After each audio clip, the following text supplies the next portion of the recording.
Hello बच्चों, chemistry class में आपका स्वागत है और मैं हूं आपका केमिस्ट्री टीचर सतीश श्रीवास्तव। आज मैं आपके लिए जो टॉपिक लेकर आया हूं और वो है important relations for first order reactions. तो देखो, फर्स्ट ऑर्डर रिएक्शन से रिलेटेड कुछ क्वेश्चंस ऐसे भी हैं जिनके लिए कुछ एक्स्ट्रा रिलेशंस की ज़रूरत होगी। तो आज मैं इस टॉपिक में इन्हीं एक्स्ट्रा रिलेशंस को लेकर आया हूं। तो स्टार्ट करते हैं हम अपना टॉपिक, और इसमें जो सबसे फर्स्ट रिलेशन हम लेंगे और वो है average life of first order reaction, प्रथम कोटि की अभिक्रियाओं का औसत जीवन। तो देखो, अगर हम फर्स्ट ऑर्डर की रिएक्शंस देखें और हम इसमें टाइम ऑफ कंप्लीशन निकालें, मतलब है वो टाइम जिस पर रिएक्शन कंप्लीट हो जाती है, तो इस टाइम ऑफ कंप्लीशन को अगर हम इंटीग्रेटेड इक्वेशन के बेस पर देखें कि ये जो हमारा फॉर्मूला है 1/k log R0/RT, अगर हम यहाँ पर RT की वैल्यू 0 रखें तो हमारे पास जो टाइम ऑफ कंप्लीशन आएगा वो क्या आएगा, इन्फिनिट आएगा। मतलब ये होता है कि जो फर्स्ट ऑर्डर की रिएक्शंस हैं उनको कंप्लीट होने के लिए इन्फिनिट टाइम लगेगा और उसका कैलकुलेशन पॉसिबल नहीं है। तो ऐसे में क्या किया गया है कि फर्स्ट ऑर्डर की रिएक्शंस के लिए एक एवरेज लाइफ निकाली गई है, जिसे नेचुरल लाइफ भी बोलते हैं। तो उसी से रिलेटेड है हमारा ये topic, average life of first order reaction, मतलब प्रथम कोटि की अभिक्रिया का औसत जीवन, या इसी को बोला जाता है नेचुरल लाइफ टाइम। तो देखो, ये होता क्या है नेचुरल लाइफ टाइम। तो इसकी डेफिनेशन दी गई कि नेचुरल, या कहें कि average life of reaction first order reaction is equals to the reciprocal of rate constant. मतलब है कि फर्स्ट ऑर्डर रिएक्शन के रेट कांस्टेंट का रेसिप्रोकल ही क्या है, इसका एक एवरेज लाइफ या नेचुरल लाइफ टाइम है। मतलब हम ऐसा लिख सकते हैं कि टी एवरेज, जिसे हम बोलते हैं एवरेज लाइफ, ठीक है, वो उसी फर्स्ट ऑर्डर रिएक्शन जिसका हम एवरेज लाइफ निकाल रहे हैं उसी के रेट कांस्टेंट के रेसिप्रोकल के बराबर है। समझ गए बच्चों कि किसी भी प्रथम कोटि की अभिक्रिया का जो औसत जीवन है उसके वेग स्थिरांक के व्युत्क्रम के बराबर होता है। फिर हम और आगे बढ़ जाए, हम जानते हैं k इक्वल टू होता है 0.693/t12।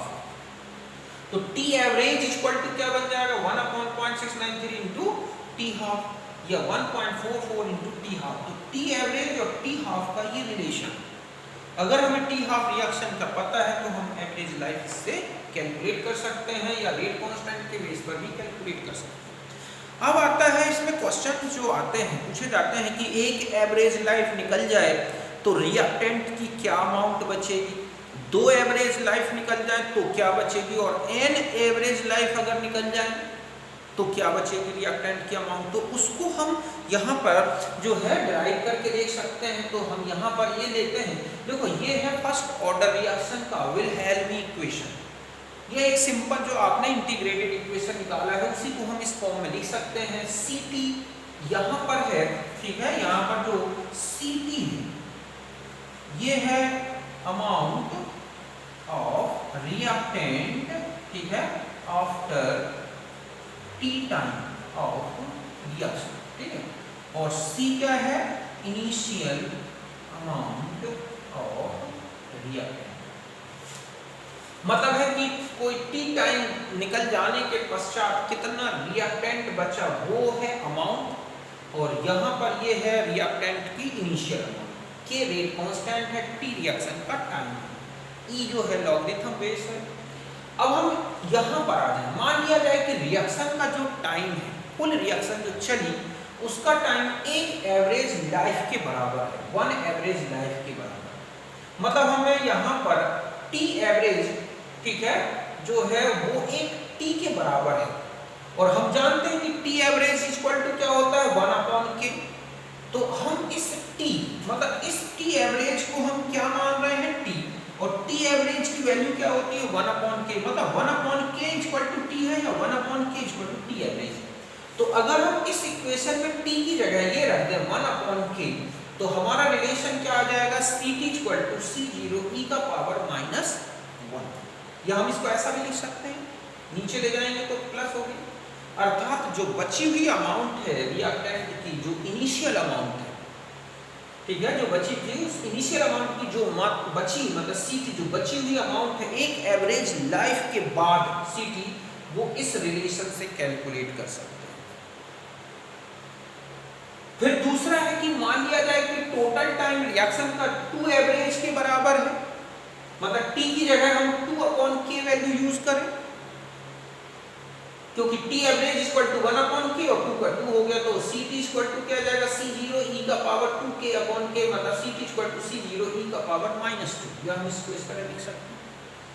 तो इस तरह से सी की जो बची हुई अमाउंट ऑफ रिएक्टेंट है आफ्टर, ठीक है, 2 एवरेज लाइफ।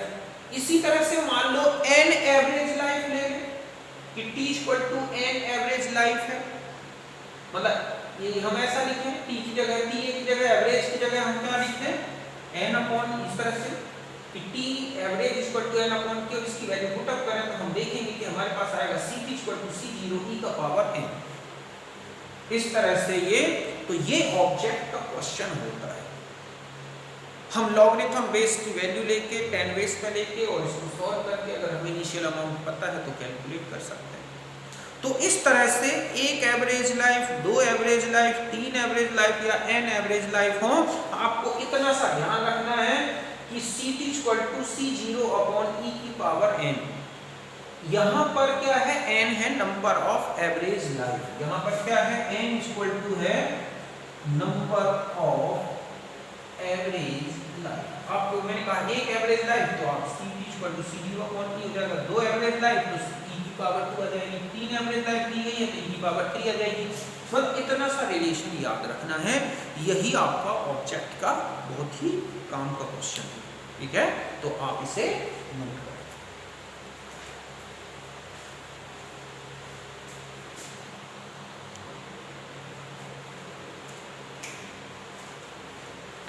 अब देखो फर्स्ट ऑर्डर रिएक्शंस में क्या पूछ लिया जाता है कई बार कि आपको रिएक्शन में हाफ लाइफ दे रखा होगा और टोटल लाइफ दे रखी होगी रिएक्शन की कि इतना टाइम निकल गया रिएक्शन का और इसका हाफ लाइफ इतना है, तो बताएं कि रिएक्टेंट की अमाउंट क्या बची होगी।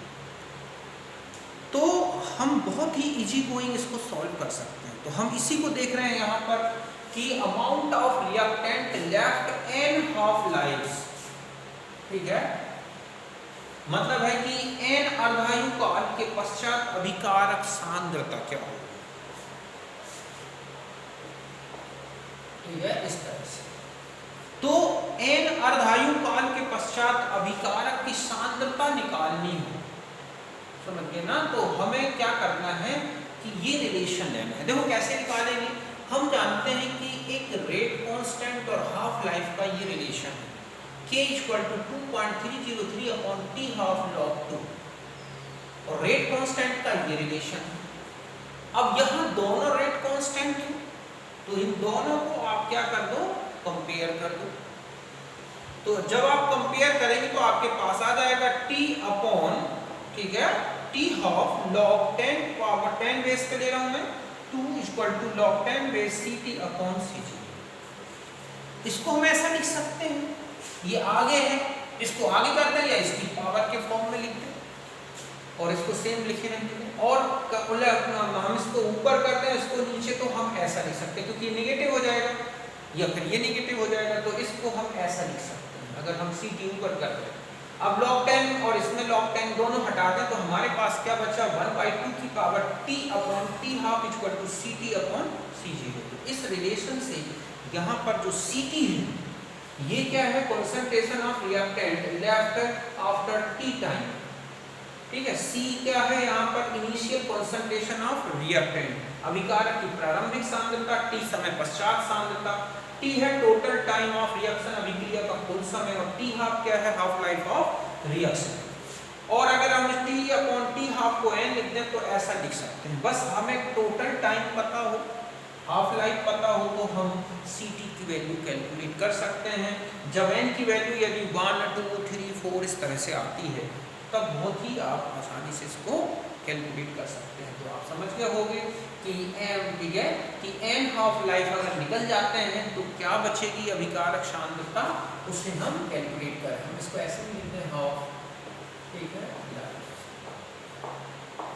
तो ये आप इसे नोट करें, आपको मेनली ये फॉर्मूला याद रखना, इसी से हम सारे क्वेश्चंस करेंगे।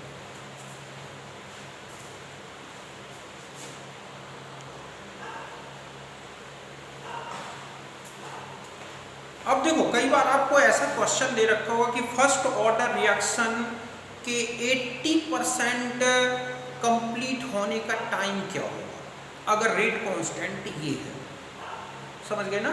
तो अगर आपको रेट कांस्टेंट दे रखा हो और फर्स्ट ऑर्डर रिएक्शन के कंप्लीट होने का परसेंट दे रखा हो, तो ध्यान रखें कि ऐसे में अगर percentage of completion is given है, देन x क्या यूज करोगे, percent of completion of reaction, और उस समय जो इनिशियल कंसंट्रेशन रखोगे वो कितना रखोगे 100, मतलब 100 मोल में से जितना परसेंट कंप्लीट हो गई रिएक्शन मतलब उतना परसेंट क्या हो गया प्रोडक्ट में कन्वर्ट हो गया। तो हम इस तरह से ये रिलेशन यूज करेंगे, इनिशियल रिएक्टेंट की कंसंट्रेशन 100 और initial concentration minus completion of reaction, क्योंकि जितना कंप्लीट हो गया उतने परसेंट प्रोडक्ट बन गया। तो इनिशियल कंसंट्रेशन से प्रोडक्ट की माइनस कर दें तो बची कंसंट्रेशन हो गई ना ये, इसलिए आप इस रिएक्शन फॉर्मूले को यूज कर सकते हैं। अगर मान लिया जाए परसेंटेज की जगह फ्रैक्शन दे रखा है कि 1/3 कंप्लीट हो गई, 1/4 कंप्लीट हो गई, 3/4 कंप्लीट हो गई, तो आपको x की जगह फ्रैक्शन रखना है और r0 की जगह 1 रखना है, मतलब ये फॉर्मूला यूज करोगे। और मान लो कई बार ऐसा क्वेश्चन देता है कि रिएक्शन का ठीक है रेट कांस्टेंट इतना है और अगर रिएक्टेंट अपनी इनिशियल कंसंट्रेशन का हाफ हो जाता है या 50% जो है क्या हो जाता है कन्वर्टेड हो जाता है प्रोडक्ट में, तो टाइम क्या होगा। तो अगर मान लो आपको ये लिखा हो कि time taken for the reactant to reduce nth fraction, मतलब इनिशियल कंसंट्रेशन का nth फ्रैक्शन तक वो क्या हो गया है डिक्रीज हो गया है, तो a माइनस एक्स की जगह an आएगा, मतलब आपको डायरेक्ट इस फॉर्मूले से कैलकुलेट कर लेना है। मैं इन सभी से रिलेटेड कुछ क्वेश्चंस बताऊंगा आपको ताकि आप बहुत अच्छे से इसको समझ सकें, तो आप इसे नोट कर लें।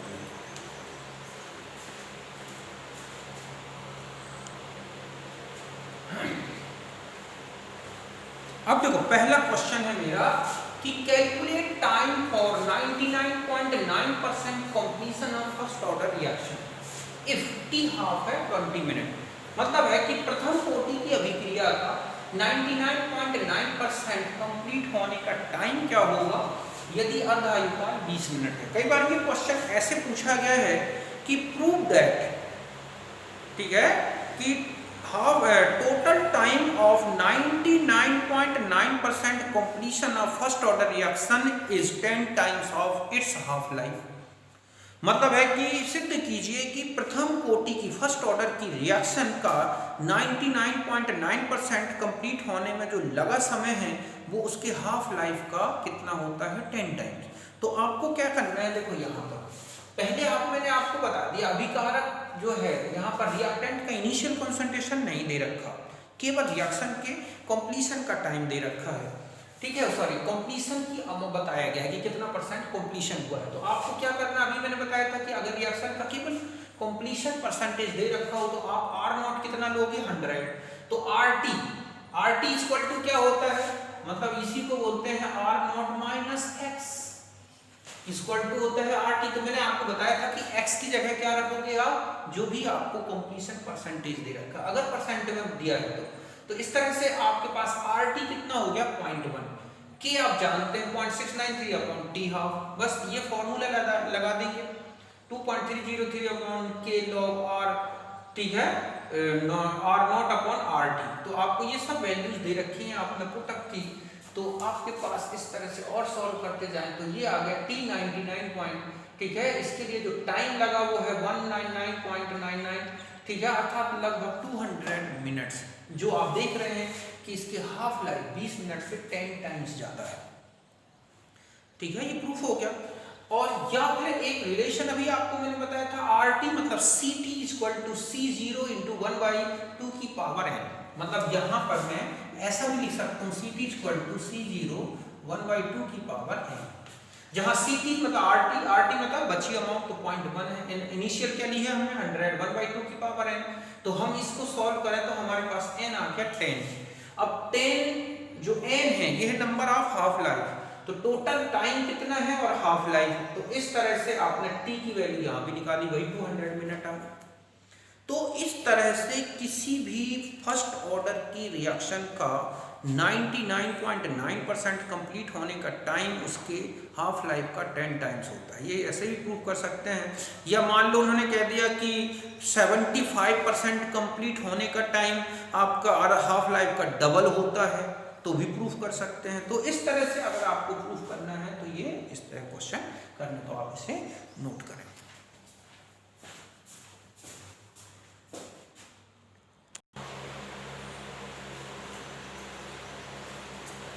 अब देखो नेक्स्ट क्वेश्चन आपको दे रखा है कि फर्स्ट ऑर्डर रिएक्शन का 40% कंप्लीट होने में 50 मिनट्स लगते हैं, तो 80% कंप्लीट होने का टाइम क्या होगा। समझ गए बच्चों कि प्रथम कोटि की अभिक्रिया का 50 मिनट लगता है जब 40% पूर्ण होती है, तो दूसरा 80%, ठीक है, 80% पूर्ण होने में लगा समय क्या होगा। तो यहाँ देखिए आप ये फॉर्मूला जानते हैं फर्स्ट ऑर्डर के लिए कि रेट कांस्टेंट का है ना, यहाँ टाइम है 50 मिनट, आर नॉट कितना रखना है आपको 100, तो आर टी इक्वल टू हो जाएगा आर नॉट माइनस एक्स, तो एक्स जो भी फ्रैक्शन दे रखा है ना परसेंटेज वो ले लें, तो यहाँ हो गया 60।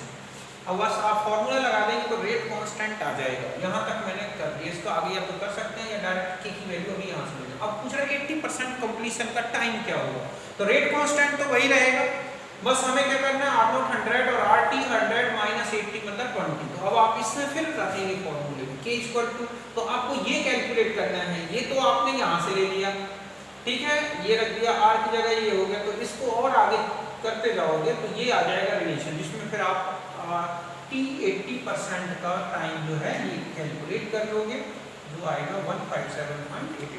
तो आप यहाँ तक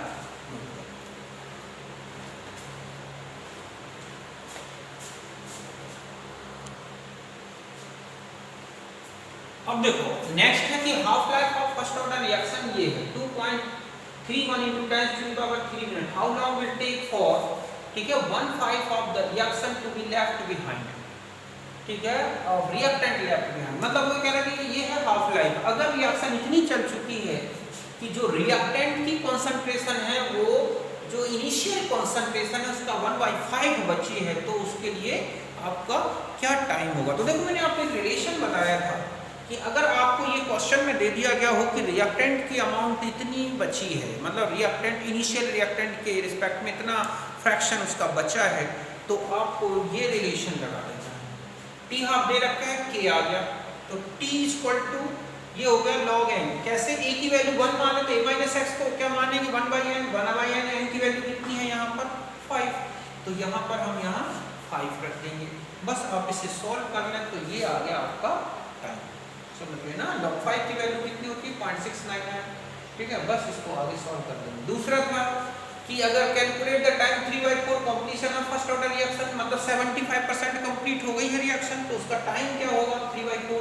तो जब मैंने कहा था आपको कि किसी रिएक्शन का फ्रैक्शन कंप्लीट होकर दिया हो तो आपको क्या रखना है 1, आर की वैल्यू आपको यहाँ पर क्या रखेंगे, आप यहाँ ध्यान रखेंगे जब आप सॉल्व करेंगे तो यहाँ आर नॉट इक्वल टू 1, तो r naught minus x equal to 1 minus यहाँ फ्रैक्शन कितना दे रखता है जो ये दे रखता है, बस।